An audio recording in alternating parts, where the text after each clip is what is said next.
Olá, queridos. Eu sou o pastor Paulo Roberto com 5 minutos de café, palavra e oração.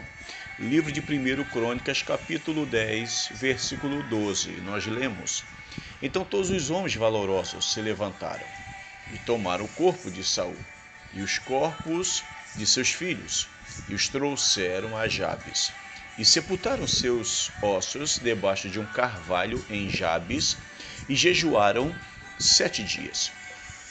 O que leva à morte? Eu penso que se existe algo que agrada ao Senhor, é quando Ele olha para a sua criação e Ele percebe, Ele vê o prazer pela vida que nós temos.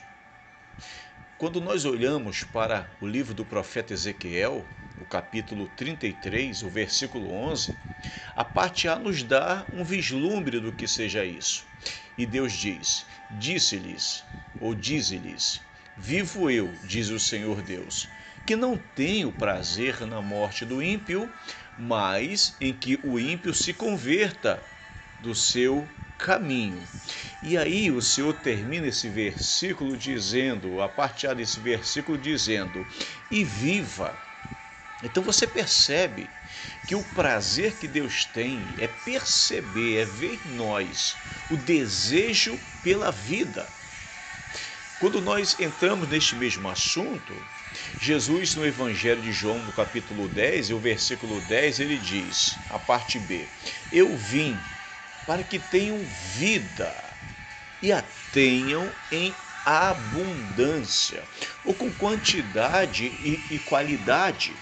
Você percebe que a vontade de Deus é que você que está hoje me ouvindo, não sei se é pela manhã ainda, se é à tarde, ou quem sabe você só pôde ouvir esta mensagem agora à noite, independentemente do horário que você esteja ouvindo, o que é interessante é que você precisa sentir prazer pela vida, porque quando nós temos vontade de viver, quando a vida pulsa em nossas artérias, quando temos o desejo de sermos felizes, certamente Deus se alegra com isto. E é isto que Deus quer de você, que você viva.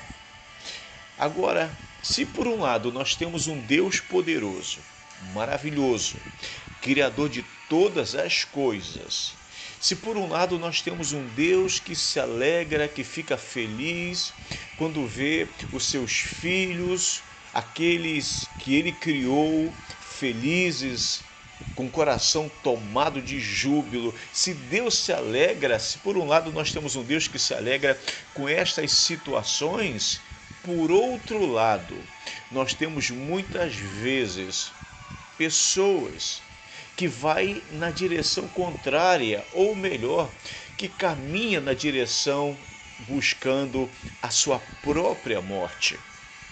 Saul, infelizmente, tinha tudo para ter uma história maravilhosa, escrever, construir uma maravilhosa história em Israel.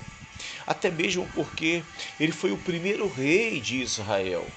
Ele foi aquele que inaugurou o reinado em Israel, enquanto antes dele, Israel era administrado ou governado por juízes.